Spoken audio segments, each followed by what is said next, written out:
नमस्कार साथीहरु, तपाईहरु सबैजनालाई म मेरो युट्युब च्यानलमा स्वागत गर्न चाहन्छु। सधैँ जस्तै म हो विशाललाई तपाईले अहिले हेर्दै हुनुहुन्छ मेरो YouTube channel knowledge of mine. साथीहरु, हाम्रो यो च्यानललाई सब्स्क्राइब गर्नुभएको छैन भने सब्स्क्राइब गर्नुस् र सँगै नोटिफिकेसन बेललाई पनि क्लिक गर्न नबिर्सिनुहोला। साथीहरु, सधैँ आज म तपाईलाई एकदमै भाइरल भएको अथवा यो सामाजिक सञ्जालहरुमा भाइरल भएको यो फेस एपको बारेमा चाहिँ बताउन गएको छु। जुन फेस एप चाहिँ भर्खर सबैले चाहिँ युज गरिरहेका छन्। आफ्नो फोटोलाई चाहिँ एकदम ओल्ड बुढो भएको इफेक्टहरुमा चाहिँ तपाईले यहाँ चेन्ज गरेर चाहिँ आफ्नो सामाजिक सञ्जाल अथवा फेसबुक मेसेन्जरहरुमा चाहिँ चेन्ज गरिरहेको पाइन्छ, पोस्ट गरिरहेको पाइन्छ। अब हामीले यस्तो पनि आफूले पनि कसरी गर्ने भन्ने बारेमा म तपाईलाई थोरै जानकारी दिन गइरहेको छु। साथीहरु, यो यस्तो इफेक्ट बनाउने एप्लिकेसनको नाम चाहिँ फेस एप हो। साथीहरु, यो एप चाहिँ प्ले स्टोरमा एभाइलेबल रहेको छ। साथीहरु, तपाईले आफ्नो यो एप्लिकेसन डाउनलोड गर्न लागि आफ्नो मोबाइलको प्ले स्टोरमा जानु होला। प्ले स्टोरमा गइसकेपछि तपाईँले यहाँ सर्च गर्नुपर्ने चाहिँ फेस एप भनेर सर्च गर्नु होला।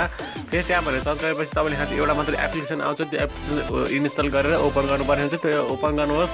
म तपाईँलाई सम्पूर्ण डिटेलहरू बताउन गएको छु। त्यसपछि तपाईँले यो एप्लिकेसन ओपन गर्नुहोस्। ओपन गरेपछि यस्तो किसिमको इन्टरफेस चाहिँ देख्न सक्नुहुन्छ। तपाईँले चाहिँ यहाँ थोरै चाहिँ टाइम लाग्छ। तपाईँको इन्टरनेट कनेक्सन अनुसार भर पर्छ। यो चाहिँ इन्टरनेटबाट चलाउने चाहिँ एक प्रकारको एप्लिकेसन हो। साथीहरु, त्यसपछि तपाईँले आफ्नो मनमा भएको सम्म फोटोहरू चाहिँ यहाँ देखाउँछ। त्यसपछि तपाईँले हाम्रो चाहिँ ग्यालेरीको फोटो फेसबुकबाट चाहिँ तपाईँले यहाँ चाहिँ फोटोहरू डाउनलोड गरेर यहाँ चाहिँ क्रिएट गर्न सक्नुहुन्छ। त्यसपछि तपाईँले यहाँ चाहिँ सेल्फी अथवा क्यामेराबाट तपाईँले आफ्नो मोबाइलको आफ्नो फोटो खिचेर चाहिँ तपाईँले यहाँ इम्पोर्ट गर्न सक्नुहुन्छ। त्यस्तै म तपाईँलाई ग्यालेरीको फोटो चुज गरेर देखाउँछु। आफ्नो मोबाइलको ग्यालेरीलाई ओपन गर्नु होला। ग्यालेरीलाई ओपन गरेपछि तपाईँले यहाँ चाहिँ मिडियाहरू चुज गर्नुपर्ने सक्नुहुन्छ। तपाईँले जुन मिडियामा चाहिँ आफ्नो फोटो छ त्यहाँबाट चाहिँ तपाईँ सजिलैसँग तपाईँले आफ्नो मोबाइलबाट तपाईँको फोटो चाहिँ यहाँ चाहिँ इम्पोर्ट गर्न सक्नुहुन्छ। त्यस्तै अब तपाईँलाई म एउटा सानो मेरो फोटो चाहिँ यहाँ चाहिँ चुज गरेर देखाउँछु। साथीहरु, एकछिन वेट गर्नु होला तपाईँले पनि।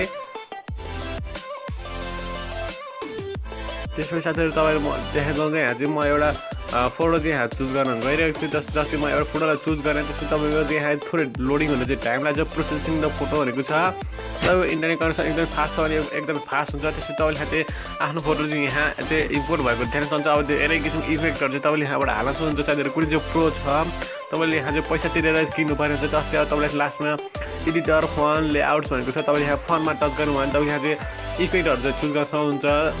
बुढोहरूको भएको फोटोहरू चाहिँ यहाँ चाहिँ चुज गर्न सक्नुहुन्छ। साथीहरु, अब तपाईँले एडिटरमा जानुभयो भने तपाईँले यहाँ चाहिँ स्माइल इम्प्रेसन एज भनेको चाहिँ तपाईँले यहाँबाट एजहरूको अनुसार चाहिँ तपाईँले आफ्नो फोटोलाई चाहिँ चुज गरेर आफ्नो बुढो भएको जस्तो चाहिँ बनाउन सक्नुहुन्छ। लेआउटबाट पनि तपाईँले यहाँ धेरै किसिमकोबाट चाहिँ दिन्छ आफ्नो फोटोलाई चाहिँ एकदम एट्र्याक्टिभ खालको बनाउन सक्नुहुन्छ। फनमा गएँ साथीहरु, म तपाईँलाई फर्स्टमा तपाईँले बुढो बनाउन चाहनुहुन्छ भने यहाँ चाहिँ ओल्ड एचडी भएको छ। त्यो ओल्ड एचडीमा टच गर्नुहोस्। ओल्ड एचडीमा टच गरेपछि तपाईँ चाहिँ देख्न सक्नुहुन्छ एकदमै यहाँ चाहिँ अटोमेटिकली यो चाहिँ देख्न सक्नुहुन्छ एकदम कति कुल लागेको छ। त्यो बुढोमा चाहिँ चेन्ज भइसकेको छ। देख्न सक्नुहुन्छ पहिला मेरो फोटो कस्तो थियो र अहिले कस्तो भइसकेको छ।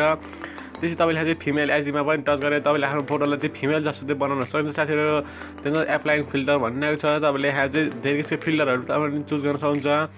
कुल देख्नुहुन्छ मेरो चाहिँ यहाँ केटी जस्तो चाहिँ भइसकेको छ। देख्नुहुन्छ कति कुल देखाइएको छ। साथीहरु, अब त्यसपछि तपाईँले यहाँ चाहिँ कुल स्टाइल लेखेको छ। तपाईँले यहाँ चस्मा र हेयर स्टाइलहरू पनि तपाईँले यहाँ चुज गर्न सक्नुहुन्छ। एकदम दारी जुङ्गाहरू पनि तपाईँले यहाँबाट एड गर्न सक्नुहुन्छ। साथीहरु, देख्न सक्नुहुन्छ कति कुल भइसकेको छ। साथीहरु, एकदम एमेजिङ रहेको छ।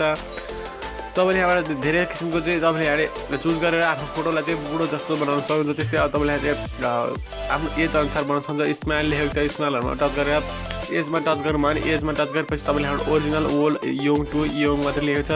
र यङमा टच गर्नु तपाईँ अलि पछि गएर चाहिँ कस्तो हुनुहुन्छ भनेर यहाँ चाहिँ देखाइरहेको छ। साथीहरु, देख्नुहुन्छ मेरो यो चाहिँ यस्तो देखिरहेको छ। साथीहरु, तपाईँले यहाँ चाहिँ ओल्डमा टच गर्नु भने आफ्नो फोटो चाहिँ अटोमेटिक तपाईँको फेस चाहिँ ओल्डको जस्तो भइसक्यो। तपाईँ पछि गएर कस्तो हुनुहुन्छ भने यहाँ देख्नुहुन्छ सो गराइरहेको छ। एकदमै कुल लाग्छ। साथीहरु, अब तपाईँले यसलाई एप्लाई गर्न चाहनुहुन्छ भने तपाईँ एप्लाईमा टच गर्नुहोस्। एप्लाईमा टच गरेपछि तपाईँले यहाँ चाहिँ धेरै किसिमको इफेक्टहरू राख्नुहोस्।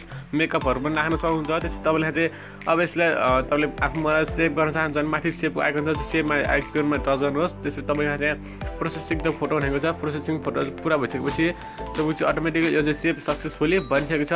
साथीहरु, आज तपाईँलाई यो फेस एप चाहिँ कस्तो लाग्यो राम्रो लाग्ने अवश्य भिडियो लाइक गर्नुहोस्, सेयर गर्नुहोस्। त्यसपछि हाम्रो च्यानल सब्स्क्राइब गर्नुभएको छैन भने सब्स्क्राइब गर्नुहोस्। आजलाई यति नै त साथीहरु।